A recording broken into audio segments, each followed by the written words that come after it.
Ladies and gentlemen, welcome back to the Three Technique, the college football podcast at the intersection of the X's and O's and the Jimmies and the Joes. Week 0 is in the books, or is in the process of being completed here as we come to you on Saturday night. You're listening to this on Sunday morning, or maybe on your way to work on Monday. Fellas, it was, I think, as entertaining a week 0 from top to bottom. We've still got the Hawaii game is going on right now. Very close affair with Stanford. We hope to be able to bring you the final score of that by the time that we're done recording here. But man, starting from Farmageddon in Ireland and going all the way throughout UNLV surviving an FCS opponent, it was a fantastic day to kind of whet our appetite for next week in college football. We're going to be breaking all of that down. We're going to be previewing the Thursday night games of week 1 as well, just to make sure that those are covered. You guys have all your bases addressed before we get to that and before we get to the rest of the games in our week 1 preview. But gentlemen, welcome in. Football is back. Our first recap show of the season. And Trey, I'll start with you. Maybe as somebody who had some vested interest in a game of consequence this morning, how are you feeling? Not great. Not great about my playoff picks. Not great about my Big 12 champion pick, Kansas State. Feels like a lot more of the same, which is what I was kind of projecting against during preview season, thinking surely this year would be different. I'll get into my full thoughts on the end of the when we're into that preview, recap, I should say. But it's weird. I felt myself feeling like I was rooting for my team watching Kansas State and feeling that frustration right along with the Wildcat fans. I'm sure they were feeling it much worse, to be clear, especially the ones that spent the thousands of dollars to go overseas to watch it in person. But frustrating start to the morning, but when I remove myself from that, it was a fantastic game, a great way to open the season. Yet again, game in Ireland delivered a real fun atmosphere and a real fun time. Yeah, and Garrett, I feel like the folks that, try and tell us, hey, college football doesn't start until next week when we've actually got week 1, I just continue to wonder if they're actually happy on the inside, because, man, it was entertaining all throughout the day. Had a little bit of a gap in the afternoon, but even UNLV decided, we're not letting this afternoon game be a sleeper at all. Yeah, they made sure that we were plenty entertained. Look, the people that don't want to treat week 0 as like real college football, again, like you said, I hope that they're happy. They don't seem very happy. They just kind of want to poo-poo on everyone else's party. It's back, okay? We got real college football games that matter. We got a conference game that matters. It's going to end up weighing into probably the playoff picture.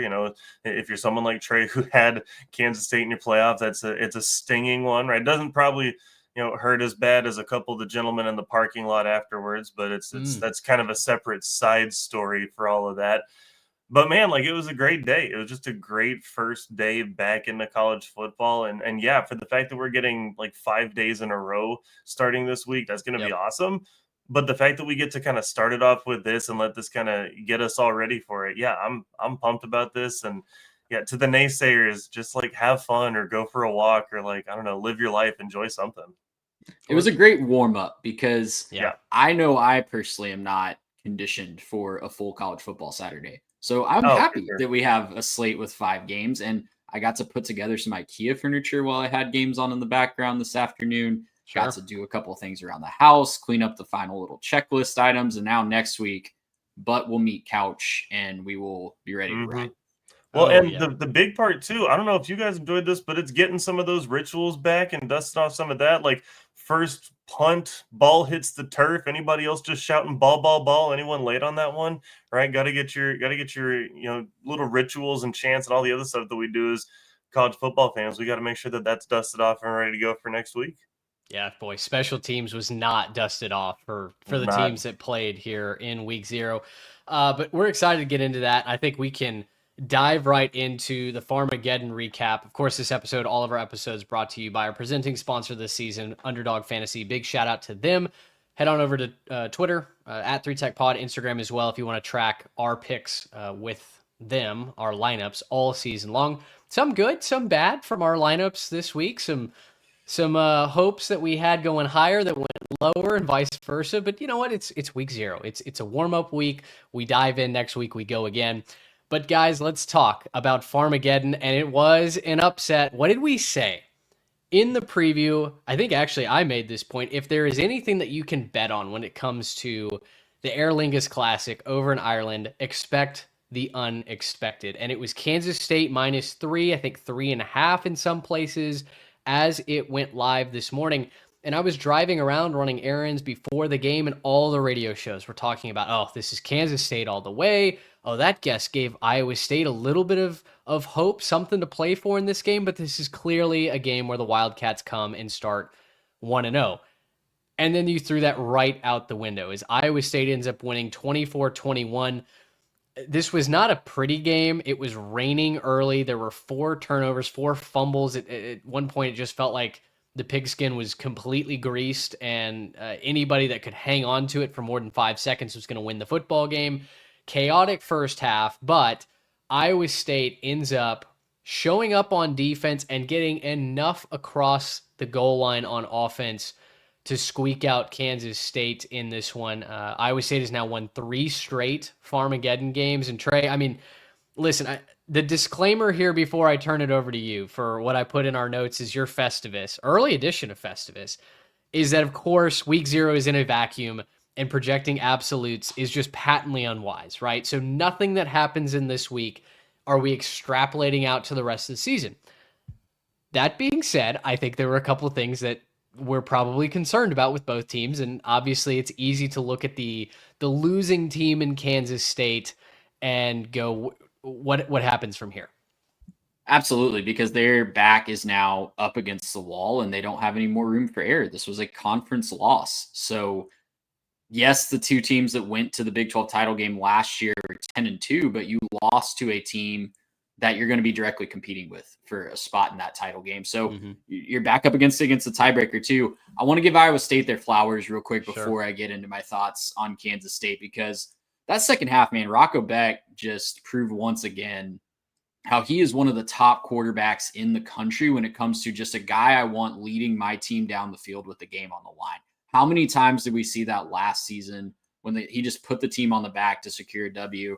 He did it again today. Those first downs that he scampered for, the decisions that he made in the pocket, sometimes under a lot of duress from that Kansas State defensive line.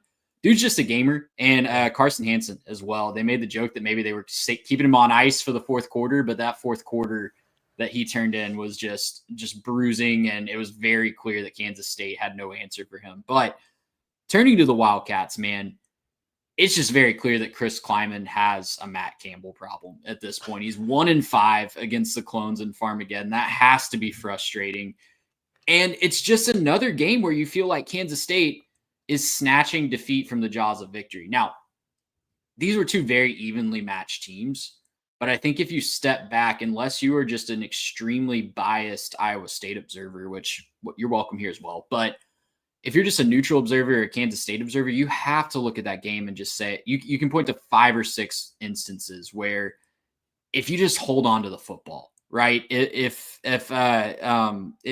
you hold on to the football as you're breaking away from the Iowa State defense in the second quarter, if you hold on to the ball on a punt return, if Dylan Edwards doesn't get hurt, it's just a completely different story, right? And obviously, it's very clear that they want to build a lot of the playing out of Dylan Edwards this year. He was very much missed when he went down. It was a very different offensive scheme. But it's another story where you feel like Kansas State might have been the better team on the field, but they just can't find a way to get a win in these close games. This is now in their last 6 losses, dating back to 2013 or 2023, I should say.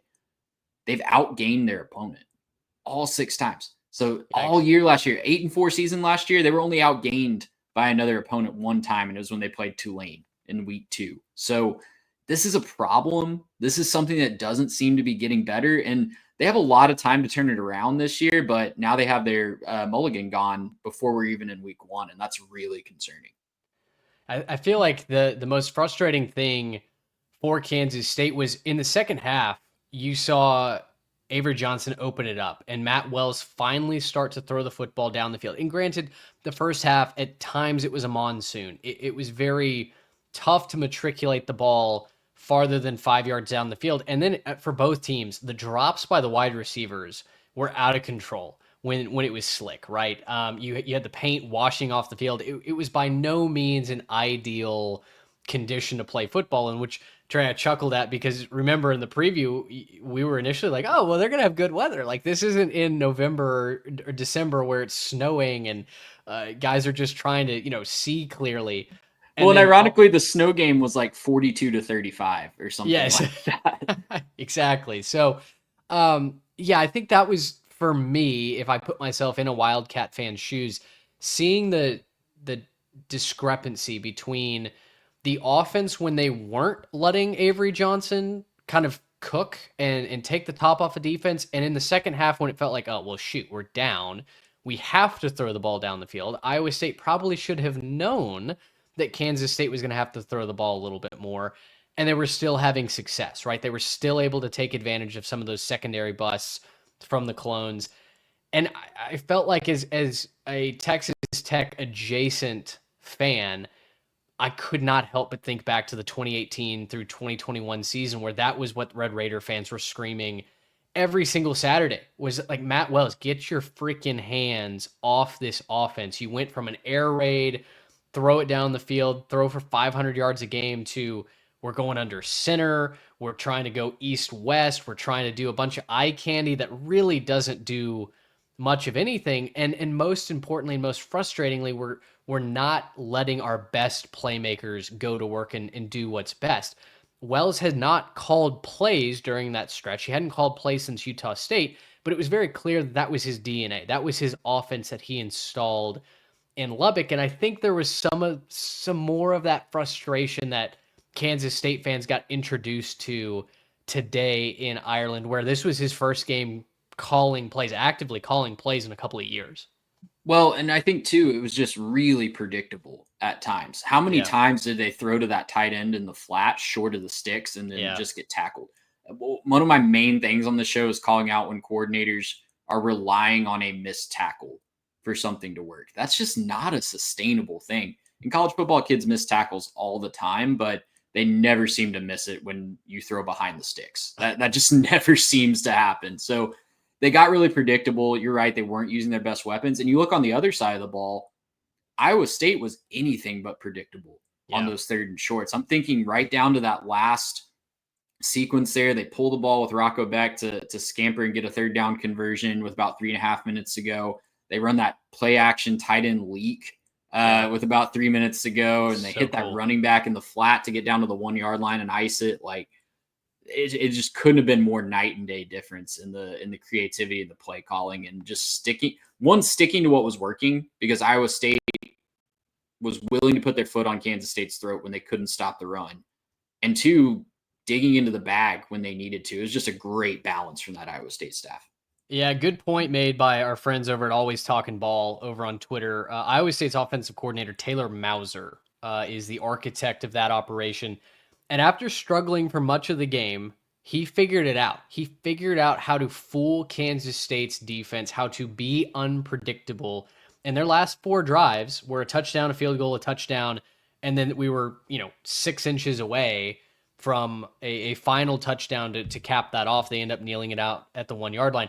Absolutely killed over bettors, by the way. That touchdown, if it's not called back, if Hansen is not ruled short by a nanometer, the over hits after, seeming like that game was going to end 10-7.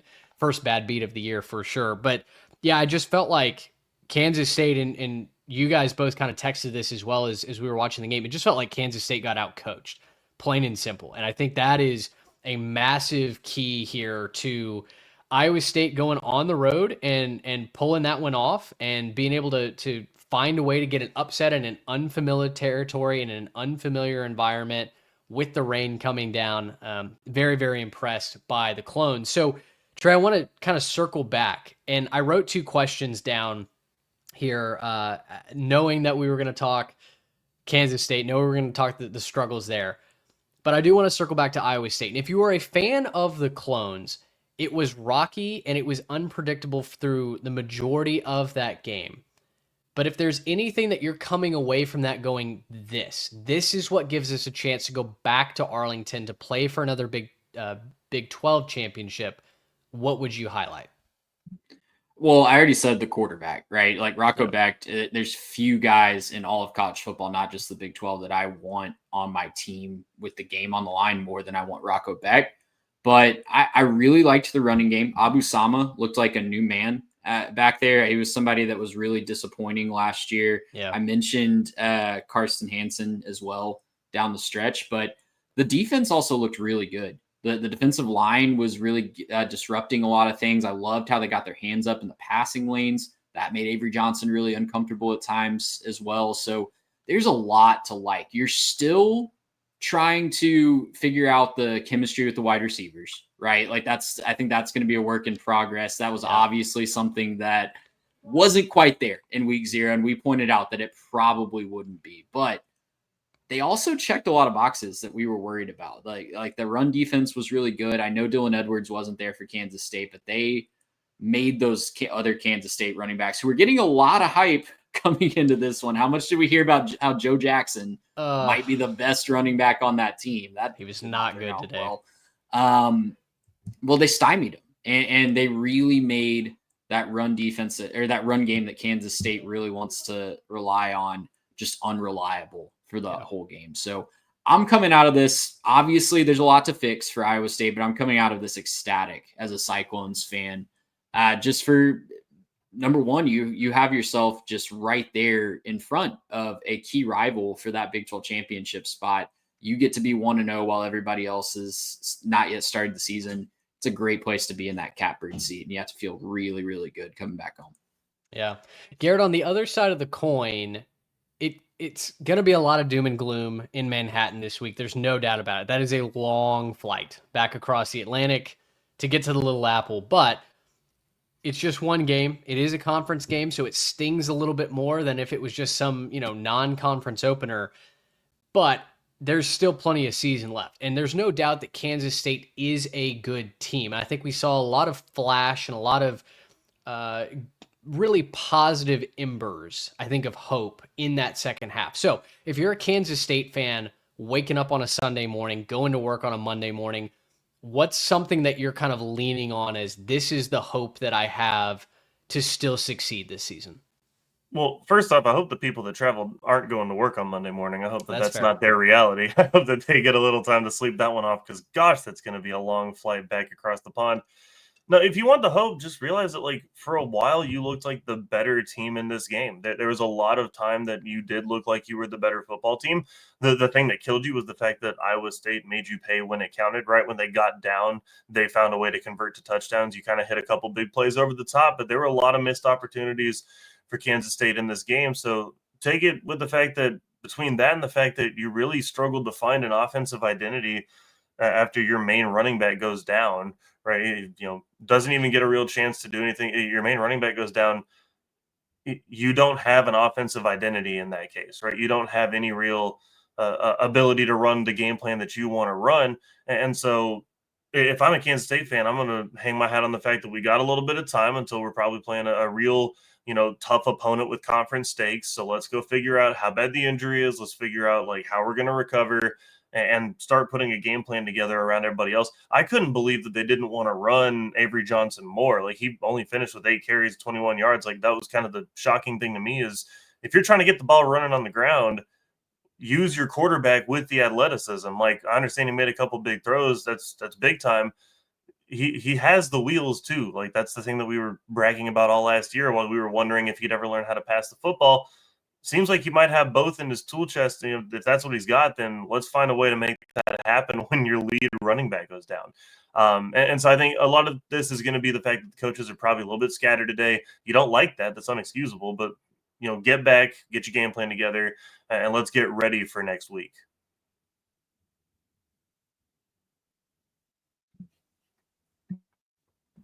Not sure how I got muted there. Avery Johnson, 294 total yards, 3 total touchdowns. Rocco Becht finishes with 201 total yards, 3 total touchdowns as well. Becht was just 14 of 28, completing the passes here There were a today. lot of drops and like There guys were. in the wrong position. There was an almost pick that he threw that like the receiver kind of quit on the route. Yeah. I was just kind of staring at him like, why are you not finishing that? Like you could tell he was drifting that direction, and I'm like, you need to be running, son. What are we doing? And so that's one of the things that y'all pointed out was the receiver issue, right? Was hey, we got these new receivers at Iowa State. That's the reason I'm not trusted. Becht was on. I don't know how much of that was weather conditions and how much of that was not being able to cut so good in the wet grass, and Yeah. how much of that is just receiver play was a little bit. So that's kind of my unfortunate thing for Iowa State right now is I don't think you can hang your hat on very much about your receiving core right now. Well, certainly the biggest question I think coming out of this game for Kansas State is going to be the health of Dylan Edwards, right? I mean, he should be the point for this offense. And man, looked like he turned an ankle there on that muffed punt. We didn't see him again for the rest of the contest. So health a massive factor already for Kansas State. But guys, let's go ahead and move on to the rest of the slate from this afternoon. And boy, UNLV did not exactly look impressive against Idaho State today. They gave up over 500, I believe 50 total yards of offense to the Bengals, an FCS team that went 5-7 a season ago. Reminder, this is Dan Mullen's inaugural game in UNLV. And boy, the Rebs did not look buttoned up. They were not disciplined in that first half. Defense looks like it's going to be a concern once again. Yeah, and we highlighted this in previous season, right? That this is a completely new team, over 40 transfers. I think they were 124th, or they were in the 120s in returning production, according to Bill Connolly. So this is going to be a work in progress. They have a lot of big names that have been at big schools. Some of those big names were getting torched by short white kids from Idaho today. Insurance salesman, baby. Denver Harris, I'm looking at you, but it's going to be a work in progress. I don't think anyone necessarily was expecting UNLV to be a defensive stalwart this year, but it wasn't good. Did you guys watch a good chunk of this game or follow along with it at all? Yeah. We joked on the preview show about not having to download weird apps anymore, and I did download the Mountain West Sports Network on the Roku to make sure I had that one, but it's not going to be a defensive team. The offense kind of looked fun. The offense could be really fun, man. Anthony Calandria running around back there. Alex Orji got some time as well and looked pretty decent. He didn't throw the ball yet again, but they're going to have to win games like 45-35 all year long. Because he's not a quarterback. He's a running back, and he's not even a good one. He fumbled going into the end zone. Yeah, I mean, but you're right. A very specific brand of football, I think, a very specific recipe for success for UNLV this season, which is going to make them a ton of fun. I mean, that offense still has so many fun ingredients to it. But boy, I mean, gosh, almost getting picked off by the Bengals, which, no disrespect to Idaho State, they showed out today. They made some highlight reel plays. They came looking for that upset. They fall just 7 shy. But it objectively was really funny when all these media outlets are trying to post hyped graphics about Dan Mullen's back, baby, and he's 1-0. And the comment section was just raking him over the coals. Yeah, I mean, you can't take it away from him. He is 1-0. Like that is true. The details, maybe don't talk about him, but that's part of it. And hey, I want to go ahead and come to the defense of Alex Orji. He did throw the football. Okay, he was 3 for 3 with 37 yards. Okay, that might be a career high for him. I don't really know. I wasn't keeping track when he was at Michigan, but that could be close to a career high for him. I think obviously Calandria is the answer for them at quarterback. He looked pretty good, had a couple really good balls. But yeah, this is a definite work in progress. I'm just happy that I went with my gut when we were picking our playoff brackets, because there were 3 G5 teams that I was heavily considering, and UNLV was on that list. Yes. And I said at the end, I was like, they play like Miami, Ohio. That's probably a tough game. So that might be like a tough drop spot where Boise maybe doesn't have like as hard of a schedule. I don't really know. I'll just drop them because I think they have a couple too many hard games. And oh boy, am I glad that I did. I didn't realize that Idaho State was going to be one of those hard games that they played. And I just don't know what to do with this. They can run the football. They ran the football pretty well. I'm hoping that this will all come together. I'm rooting for, Mullen to turn something good in over there. And I think it'll be fun if UNLV can turn into a little bit of a power. again, still a work in progress. It ain't gonna happen on week 0. We'll see how they are, come week 4 or 5. Let me tell you how they are about then. Yeah, the amount of jokes that the college football video game is actually realistic on Twitter this afternoon were amazing. All of the FCS West is really hard to beat jokes were giving me quite a chuckle. Trey, I cut you off. No, I was just gonna say I'm gonna love watching Anthony Calandria after dark all year because he is perfect for this Dan Mullen offense, and they're gonna play a lot of games that are just absolutely insane shootouts because I think they'll score on pretty much everybody in the Mountain West. I don't think that's gonna be a problem, but I'm feeling a lot better about my pick for San Jose State to make it to the conference title game over them. Sure. Yeah, really, really fun pick that I think is going to be intriguing to watch all season long.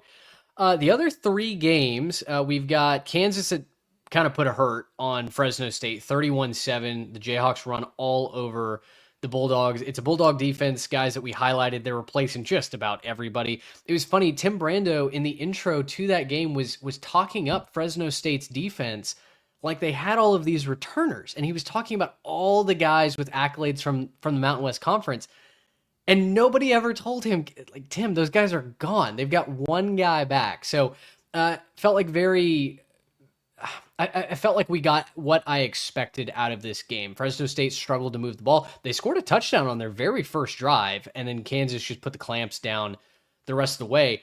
But if you're a Kansas fan, I think the highlights from this one, the big headliner is the offense looked tremendous. The motion in this offense was on point. Jalen Daniels looked good throwing the football. The running game looked good. I mean, Garrett, like, this is feeling like it's Fresno State, but this is feeling like the start of the Kansas team that maybe we've been waiting for under Lance Leipold. Oh boy, your lips to God's ears, please. I mean, that's again, I've seen a lot on Twitter about enjoying this new era of the booth and everybody enjoying the new stadium and all that. So, like, I hope it was a great time. It looked like it was incredible. There's actually a moment when they had like a sideline shot and they were playing the Fox music coming in. And for a second, just out of the corner of my eye, like, it kind of felt like the Meadowlands for a second. And I was just like, oh, hey, this looks like a Giants game. And I was like, oh, yeah, no, wait, I'm watching Kansas. That's not what's happening here. And Hopefully it's a good looking stadium. It's not the same size, obviously, but it was the shot and the angle and everything. It looks nice. It's a good stadium. Hopefully with way fewer torn ACLs than the Meadowlands experience.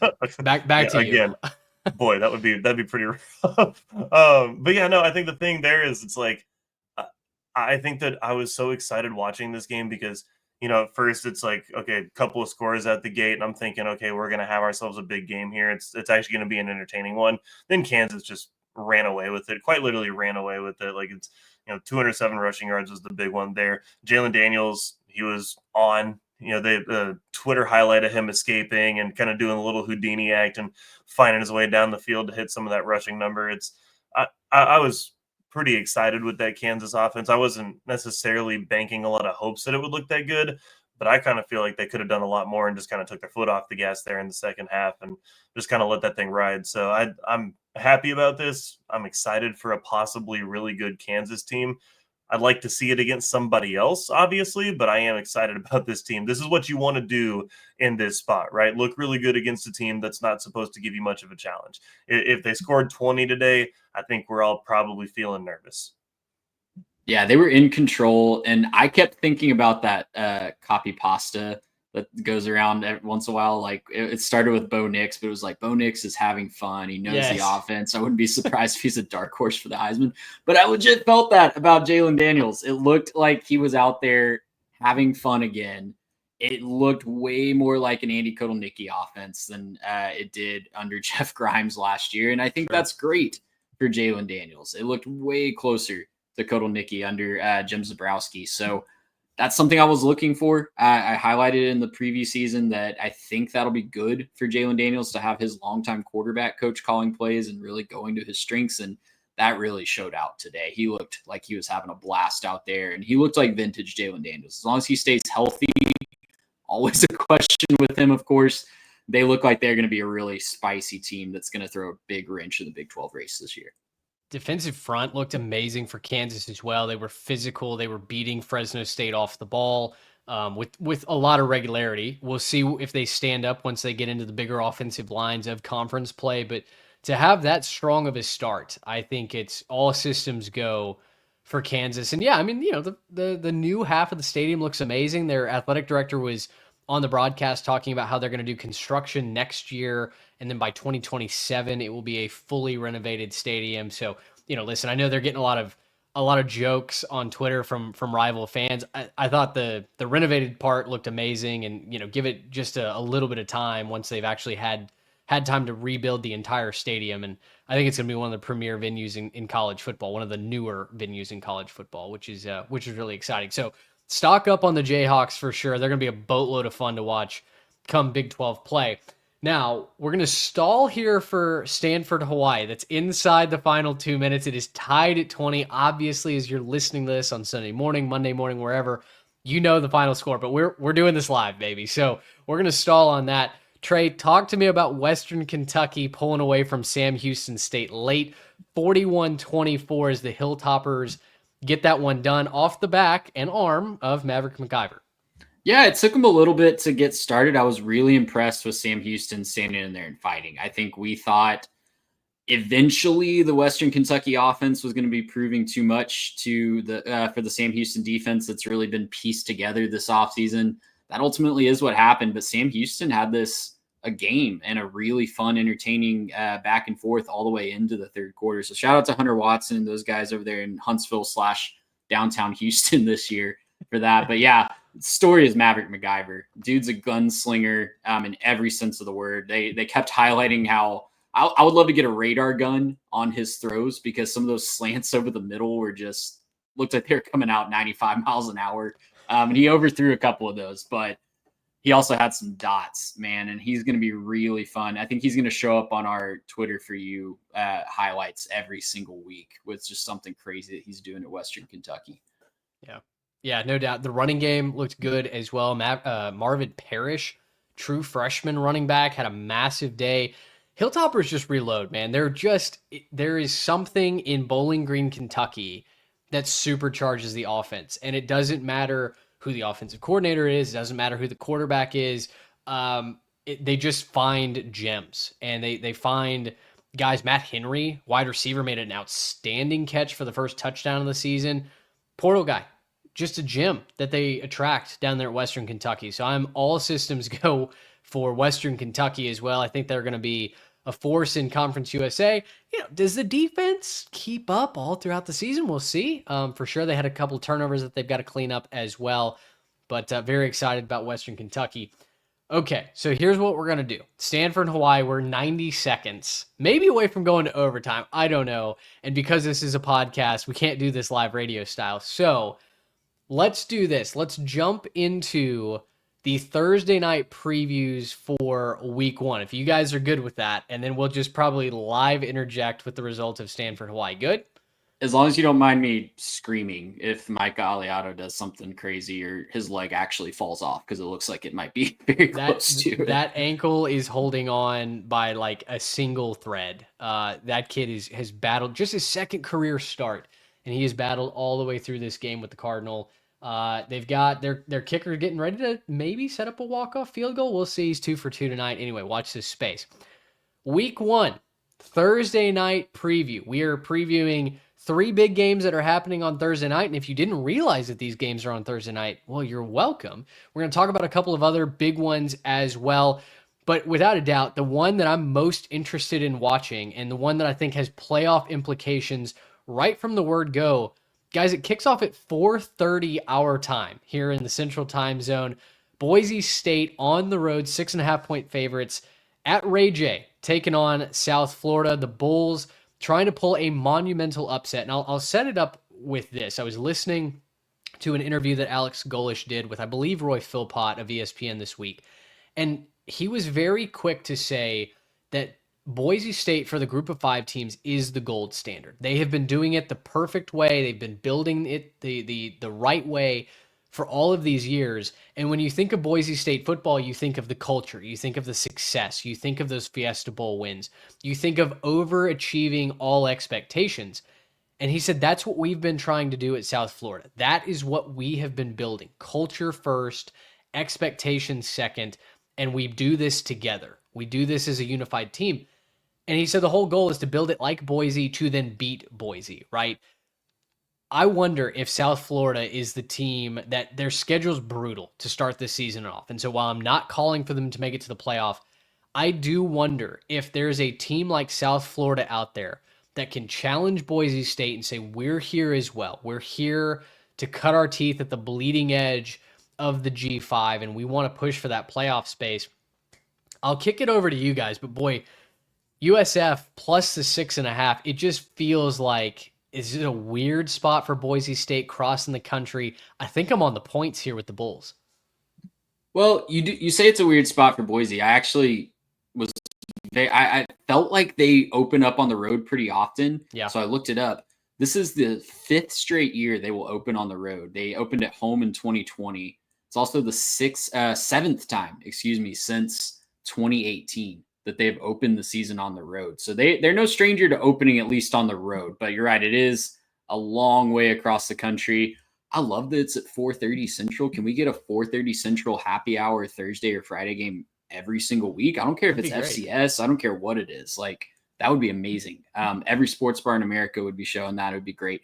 But I digress. This is going to be a really fun one, guys. I think USF has some of the most talent that they've had ever at that program. They have a brutal schedule, like you said, Mitch, but other than that, would be one of the trendy picks to be in the college football playoff from the G5 this year. And this is a situation where they could get Boise kind of in a transition, right? Like, we don't know who's going to be the heir apparent to Ashton Genty. It could be Sire Gaines, who looked really, really good in a short spot last year before he got hurt. Malik Sherrod's coming over from Fresno State. He had almost 1,000 yards a couple of years ago, got hurt last year as well. So they could be trying to figure that out week one, and that could be just enough space for USF to find some wiggle room and be able to have their offense take over that game.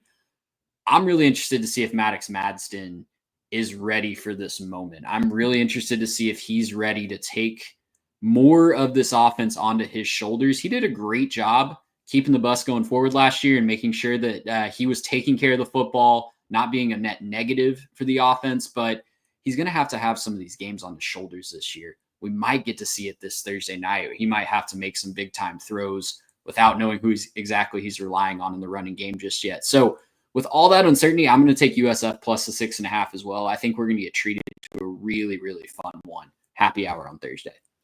Yeah.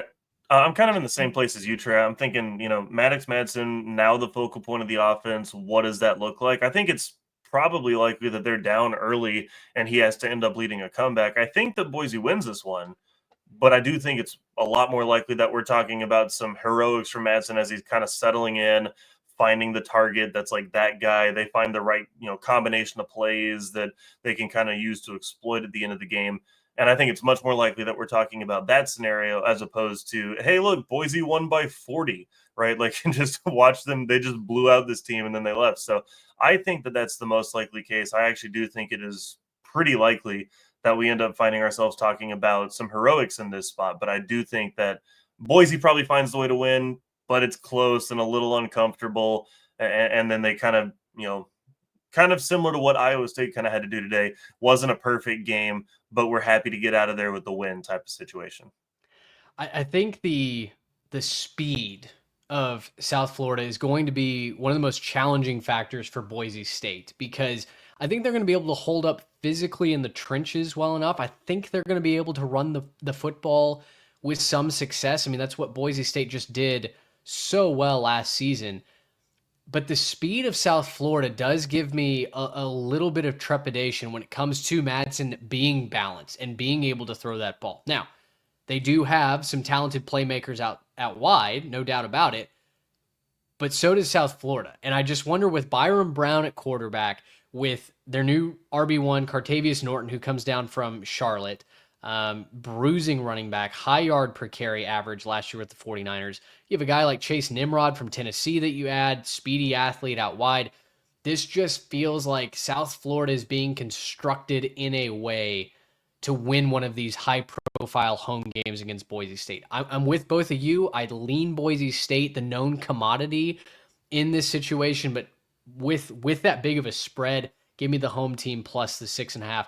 this is one that you cannot miss on Thursday night. I Mhm. know it's early, but put it on your phone. Make sure you got it on the radio driving home, in traffic. Do whatever you got to do to make sure that you're tuned into a little bit of this one. Well, and just to be clear, I love what USF is building and kind of what they've been able to do the last couple of years. I think that they're going to turn into one of the better G5 programs.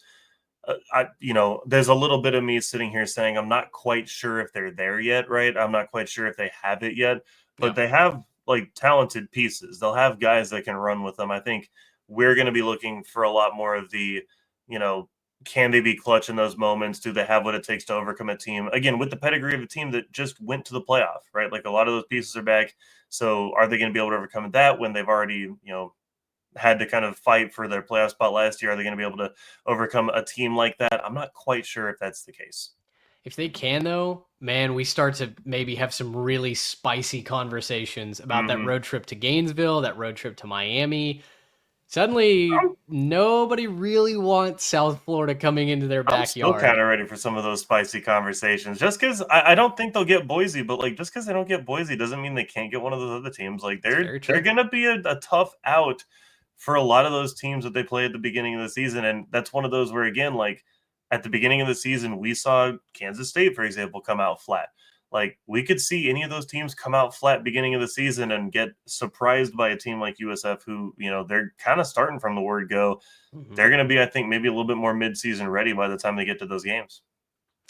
Well, let's talk East Carolina at NC State next. And this is a larger spread, guys, than I continue to believe is possible. NC State minus 11.5.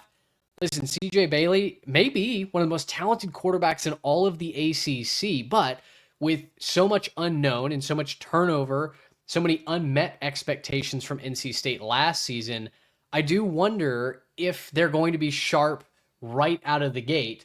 And they've got an East Carolina team that was last seen beating the Wolfpack. They're hated rivals in the bowl game. East Carolina feels like they've found something on both sides of the ball. I really do like John David Baker running the offense. I'm excited about East Carolina. I don't know if they actually do win it, but I am on record saying that they're going to walk into Carter Finley Stadium. They're going to go 1-0, and they're going to go back to back on NC State. So, with JD Lampley and a couple of the guys that got suspended for an off-campus case that's since been dismissed, I'm going to lean into it. I'm going to lean into the offense.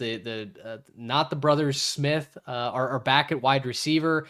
They add Jaquez Pedway from Oklahoma. The running back room is really fun in Greenville as well. So I like what East Carolina has. I'm going to take them to go in and knock off the Wolfpack. You're going all out. Money line, ECU. I'm trying. I love it. I love it. I'm not quite there, but I will tell you this. I do not trust NC State in spots like this. I have learned my lesson over the years we've done this podcast. Every time that I want to believe in NC State, it seems to not go well. See the opener last year, I think it was Western Carolina that was very much in doubt on a Thursday night at home and well into the fourth quarter. So I think this is going to be a close game. I think this is going to be a really fun rivalry spot. It's a game that ECU wants really badly. We saw that on the field not even 12 months ago in the Military Bowl. So, yeah, I'm going to take ECU to cover the spread. I do think NC State finds a way to get out of here 1-0 at home, but ECU will definitely cover the spread and make it really interesting and not fun for the Wolfpack faithful. I'm kind of right there with Trey. I'm not quite ready to go to the upset, but man, like it's calling my name. I can hear the upset pick calling my name, right? I like to go and just grab that little upset when I can. I'm not going to quite get there right now. Man, if we recorded this tomorrow, I might have been able to get there. But no, I think it gets way too close for comfort, right? I think there's a lot of kind of like what Trey is saying, the intangibles, the off the field stuff of like, the regional matters, right? It's the you're playing for stakes, you're playing for recruits, you're playing for perception. There's a lot of kind of overlap with those two teams being so close. And so I think this is one where motivation is going to come into play a lot with the kind of chip on your shoulder. Yeah, I know they won, but there's still going to be that chip on their shoulder. Like we need to go prove what we are, right? And that maybe it wasn't a fluke and, maybe we actually are a pretty good program. Whereas I think, again, for NC State, like I know that every team comes in feeling good about themselves, but I can't imagine the vibes are too high in that NC State locker room right now. There's been a lot of turnover. Things have been a little bit down. They haven't met expectations recently. Kind of feels like there might be a little bit of a stink going on in there. Again, I'm not saying that from any insider information. I just can't imagine a way where that NC State locker room is fired up like they're about to go take over the world and win the ACC or something.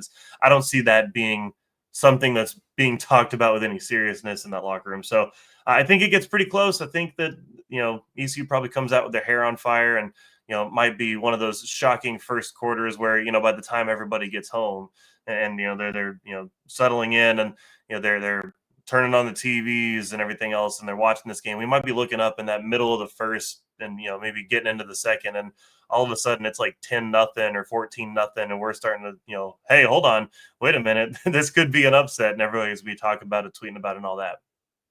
Well, a quick start would go a long way for East Carolina. I'm not as out on NC State as a program necessarily, but I do think, and we talked about this, I wonder if NC State maybe missed their championship window, right? They were right there in the conversation to win the ACC, to go to the college football playoff.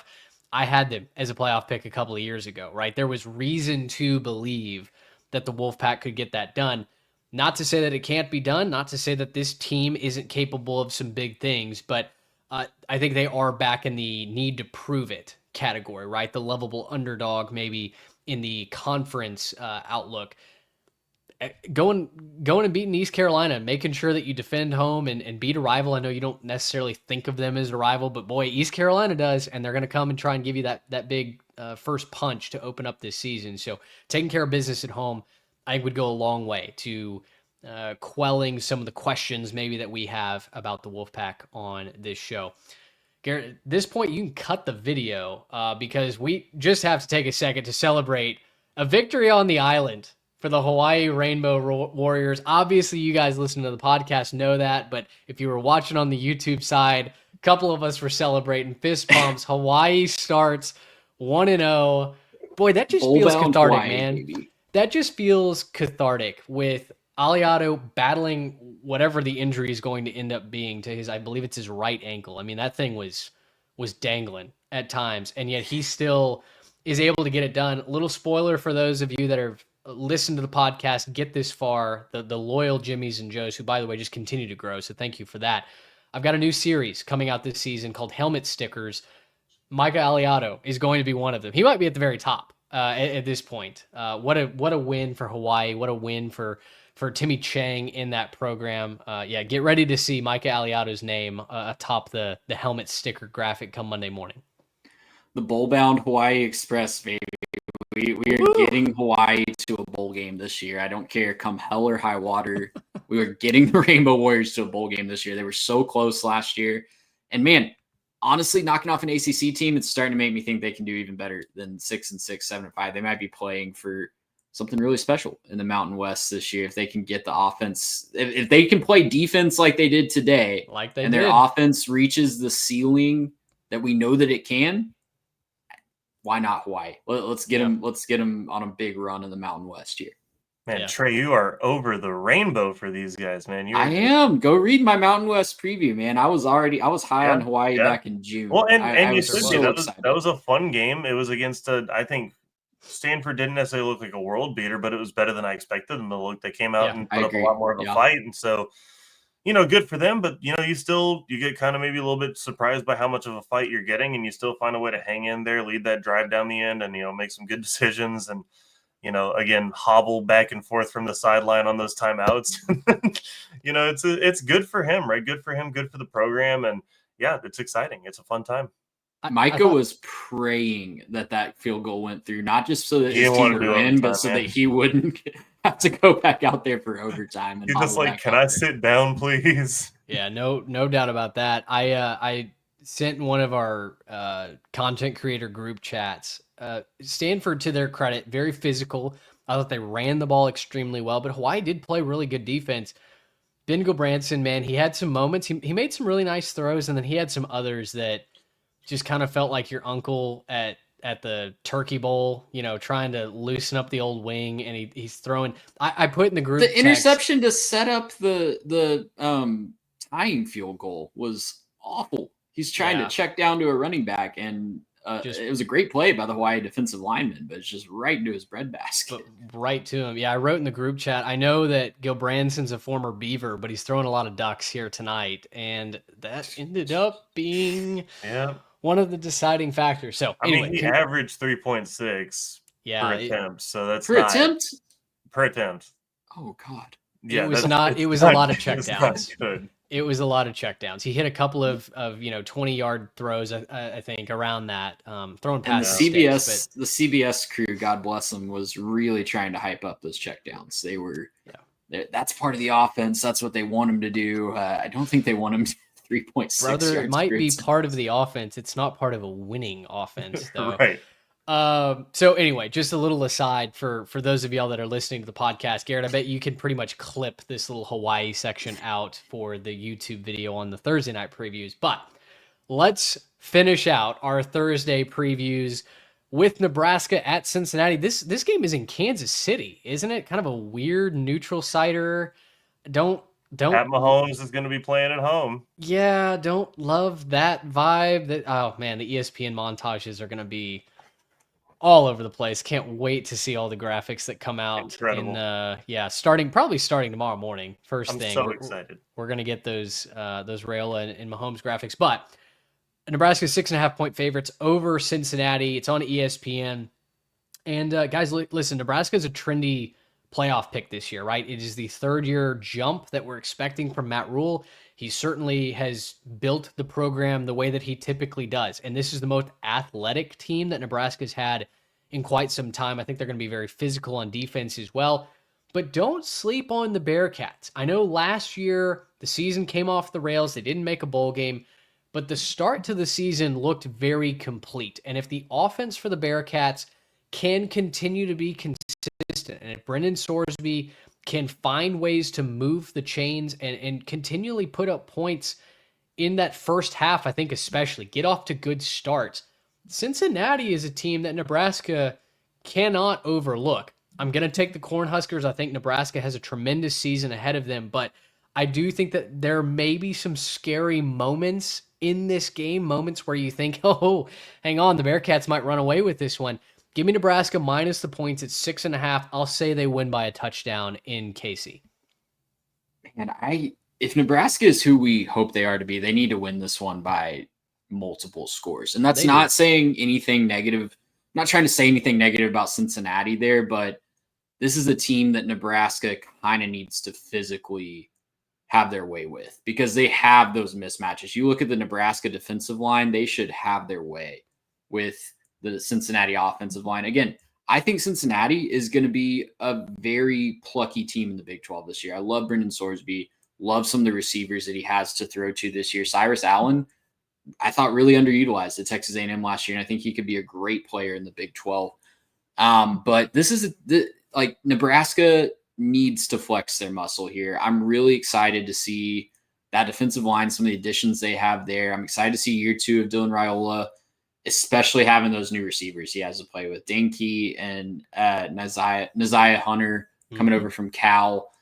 They went out and got him the toys that he needs to have a big uptick in year 2. And I really want to see that hit the ground running in game 1. So I'm taking Nebraska, multiple scores, like Cincinnati later on in Big 12 play, but I think this one is going to go the Huskers' way. Also, quick tidbit, Cincinnati has only beaten one traditional power conference team away from home since they joined the Big 12. It was a 3-9 Pitt team in 2023, and no Cincinnati fans, Houston and UCF wins on the road do not count for that stat because they're not traditional Power 4 teams. So different tier up, different step up. So just got to see it before I believe in Cincinnati to do that. Yeah, I think this is Nebraska big, right? I think for me, this just comes down to Matt Rule year 3. We're right on schedule. Year 2 is typically when his teams go to that 6-7 win mark. This is the year that they are supposed to win double digits. I don't know if they can get there because I think the Big Ten's really good, but I think that they're a good enough team, and I think they're right on schedule as a program to be able to kind of throttle and do what they need to. And also, number 15 in red doesn't lose in Kansas City, so I'm just gonna kind of let that be what it is. I'm more just gonna be looking to see if Taylor Swift shows up. That's gonna be the big thing for me. That's what you're supposed to do for Kansas City games, I guess now. So I don't know if there's going to be any hints about a new album for her. Obviously, she just had that drop too. But no, this is going to be a fun one for Nebraska. I think it's going to kick off a good season. Obviously, watching how they play, watching how that offense ends up, kind of coming together is going to be a big one. But this shouldn't be a big struggle for Nebraska. This, again, not saying anything bad necessarily about Cincinnati. This game is about Nebraska. And if Cincinnati is going to pull off the upset, it's going to be because Nebraska did several things wrong, not because Nebraska played their best football and then Cincinnati found a way to overcome that. I just don't think that's on the table. Which it's a good thing that Nebraska football never shoots themselves in the foot. Yeah, or when do they does underperform? anything wrong with consistency, right? This feels like that SpongeBob meme where it's like, show me one time that Nebraska's underperformed, and he's like showing them Yeah. all the different places where Nebraska underperformed. Yeah. Yeah. So listen, get off to a good start if you're Husker fans. And listen, maybe they are the fourth team. Maybe it doesn't even need to be a squeaking wild card team. Maybe Nebraska is, the not the Indiana, but the team that takes that next step and fully moves into the contender category of the Big Ten. It would make a lot of sense. The pieces are in place. The recipe for that success is certainly there. And you know what? It's been a while since Nebraska has truly been a feared opponent. I think it would be a lot of fun to watch that happen throughout this season. So maybe a long undefeated run starts in Kansas City against Cincinnati. We will see. I'm sure State Farm and Adidas are already lining up their content shoots with Mr. Raiola. But fellas, that'll do it for the full previews. I guess a couple other games to mention very quickly before we wrap up on the show. The Big Ten has this deal with the MAC, this potential barbed deal that could really go sideways. I'm looking at Rutgers hosting Ohio. I'm looking at Minnesota hosting Buffalo. We've got Wisconsin hosting Miami of Ohio. I mean, listen, all three of those MAC teams are in bigger states of flux than what you would ideally like to see them. Except for maybe Buffalo. Buffalo seems to me like they're a MAC contender head and shoulders above most other teams. You've got DeQuan Finn that's battling in for the Redhawks. He'll be QB1. So you've got a lot of really fun storylines across the MAC this year. All three of these teams have a date with a Big Ten opponent. I'll say this. I do expect Wisconsin and Rutgers to probably win these games, and I am picking Minnesota to beat Buffalo. But do not sleep on any of these games, especially if you're in Minneapolis, because I seem to remember Minnesota playing a lot of really close home openers to start their seasons. And I'm telling you right now, LJ Henderson and that Buffalo offense are coming for you on the ground. So I'm a big Golden Gopher fan this year. I like the roster. Please do not sleep at the hands of Pete Limbo. Otherwise, you will start 0-1. Well, and that's one that I was hoping to be able to mention too, is that Miami, Ohio traveling up there to face Wisconsin. That's a team, Wisconsin, that really needs to prove some stuff. And like I'm personally out on Wisconsin. I don't think that they have it. I don't think it's a good fit. They could prove me wrong, but right now I'm out on them. And when you have a guy like DeQuan Finn walking into that stadium, I don't care who you are. DeQuan Finn's going to find a way to make it interesting. That's one that I will be kind of. I'm going to make sure to have that one on the other screen. It might be on my phone, might be on a tablet, but that's going to be on the screen in front of me on Thursday while I'm watching some of these other big games we talked about. That one's one that I'm really, really excited about. And if I'm Wisconsin, I'd be a little nervous. Make sure you get out there to that stadium, pack it up, and be extra loud because you cannot take them for granted. Yeah, you guys said it best. If y'all had to pick one of those games to be an upset, like if you had to lay a little coin on one of the money lines on the underdog, which one would it be? Just for not for any personal reasons, but just for research purposes. For me, it's the Miami, Ohio. I just don't believe in Wisconsin enough, and I know that Redhawks team has been really good, and it's been consistently really good. They play good defense.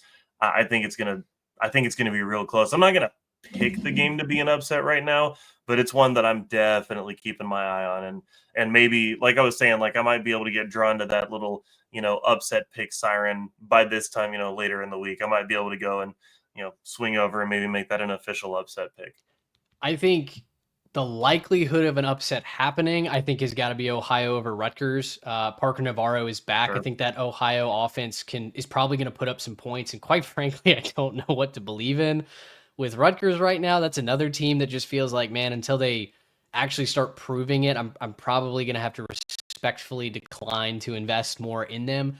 I think they're recruiting well. I think the future of the program could be in nice hands, but you got to start winning. And they have not done that super consistently in conference.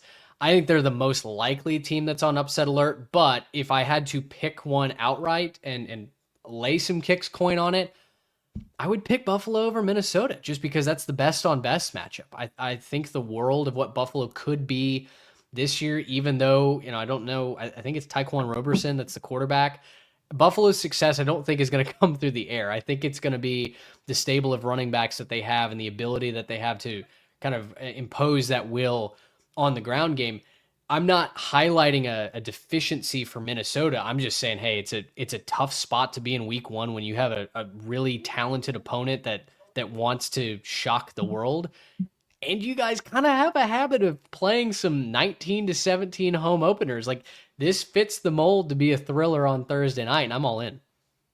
I'm right there with you. I think that's the one I would pick. Also, breaking a new starting quarterback from Minnesota, right? Sure. Or Drake at least Lindsey. an inexperienced Drake Lindsey, inexperienced starting quarterback. So, yeah, 3 teams that you can't sleep on those openers, and it's going to just make it for a really fun Thursday night. And then we'll have all the Friday fun as well, and Saturday and Sunday and Monday. I can't wait for 5 days of football. Yes, absolutely. If you have made it to this portion of the podcast, to the end of that YouTube video, the Friday breakdowns will come out as a part of our week 1 preview series. Like I mentioned off the top, we just wanted to make sure that we gave you plenty of time to anticipate, to get excited for these Thursday night games. Our previews typically drop on Wednesday, and so we wanted to build in that extra buffer time for you guys to listen. Maybe you want to make some fantasy decisions. I'll say that. Maybe you want to play with our underdog lineups and you want some information to be informed for those on Thursday before the closing bell is even hit for work. We're giving you that extra time. The rest of the games we'll preview with the week 1 preview. And guys, I think that about does it for this week 0 recap. Fantastic as always. We are just so delighted to be off and running. Thank you guys to the Jimmies and the Joes for following along on our social media, for continuing to hit subscribe on YouTube, on Spotify, Apple, everywhere we get our content, we are there. You guys are doing a tremendous job of interacting with us. Our views are up, our listens are up, our new subscriptions and shares of the show are way up as well. We'd love to continue that train rolling. And if you have discovered us for the first time, welcome into the Jimmies and the Joes. We're excited to have you alongside all season long. For Trey Reeves and Garrett Turney, I'm Mitch Mason. Until the week 1 preview on Wednesday morning, so long, everybody.